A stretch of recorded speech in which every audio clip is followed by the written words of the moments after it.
Europe.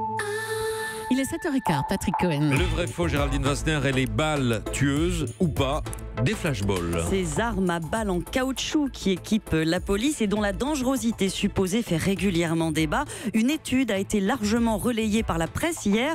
Vous n'entendrez pas d'imprécision, mais je vais vous en lire. Au hasard, 20 minutes, les balles en caoutchouc tuent une personne sur 37. L'Express, 3% des personnes blessées par des flashballs décèdent. Alors, c'est énorme. Les flashballs tuent une victime sur 37, vrai ou faux? Non, c'est faux. L'étude que citent ces journaux pourtant est sérieuse.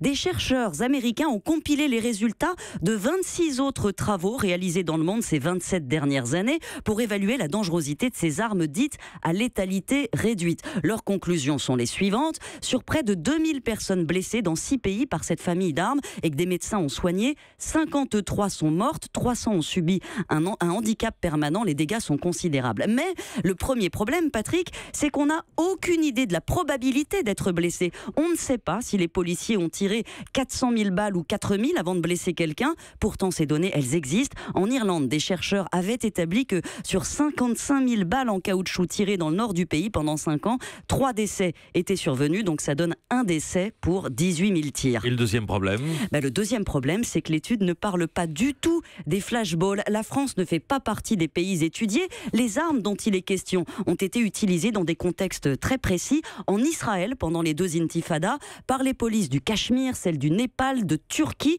Pour faire bonne mesure, on a pris 6 cas étudiés en Suisse, mais plus de la moitié des balles qui ont blessé des gens avaient des fragments de plomb, un noyau métallique. Et dans le cas d'Israël, par exemple, elles ont été tirées avec des fusils d'assaut, des M16 de l'armée américaine. Donc on ne parle pas de flashball, mais de munitions qui peuvent être tirées avec des armes classiques. En tirer des enseignements pour nous, c'est complètement hors sujet.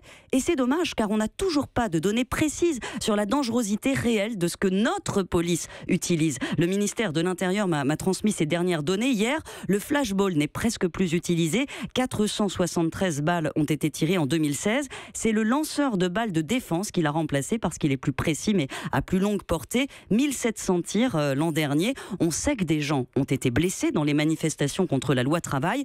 Combien exactement, avec quelle gravité, on l'ignore. L'inspection générale de la police nationale promet bientôt de les recenser. Merci à vous, Géraldine Wassenaer. Europe. Europe 1.